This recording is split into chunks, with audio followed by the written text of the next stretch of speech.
Tu es fatigué, tendu, sur le qui-vive, tu n'arrives pas à t'arrêter, à respirer, à sentir la vie autour de toi. C'est pas un bug, c'est un système et tu n'es pas seul. Et aujourd'hui, je vais t'expliquer pourquoi ton corps te maintient en mode survie et surtout comment tu peux en sortir.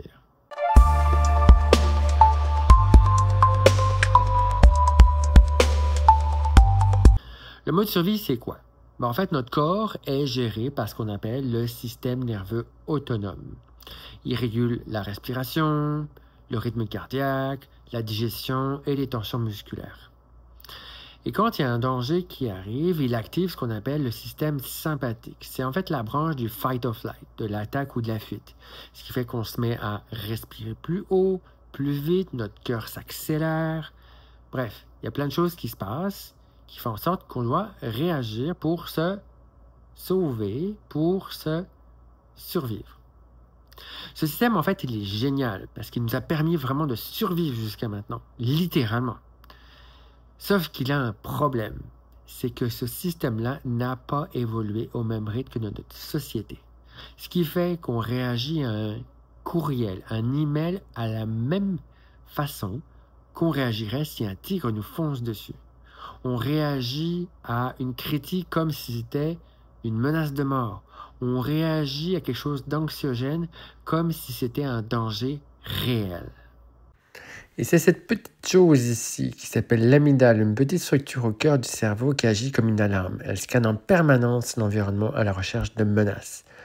Mais voilà le truc, l'amygdale réagit plus vite que le cortex. Ce qui fait que tu ressens la peur avant de comprendre ce qui se passe. Le vrai problème, c'est pas ton corps, c'est l'environnement dans lequel il est coincé. On vit dans une société aujourd'hui qui entretient ce mode survie.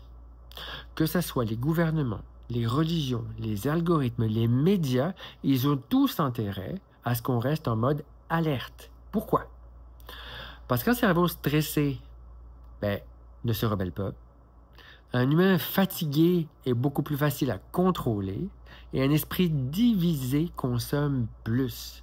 Littéralement, on nous vend de la peur à travers des méthodes pour chercher la sécurité à l'externe plutôt qu'aller la chercher à l'intérieur.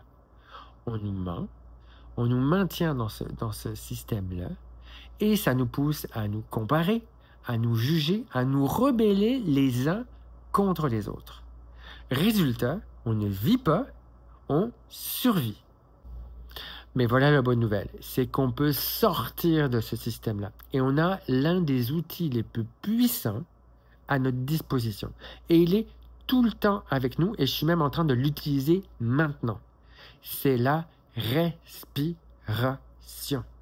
Respirer lentement, profondément, en conscience, va activer la branche parasympathique du système nerveux autonome, celle qui nous permet de nous détendre, de récupérer, d'être en présence.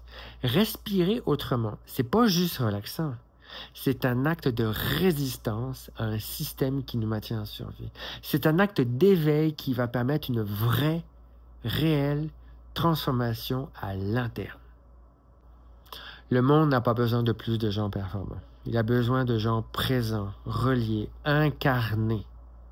Arrêter de respirer comme si tu étais en danger, c'est arrêter de vivre sur des anciens programmes.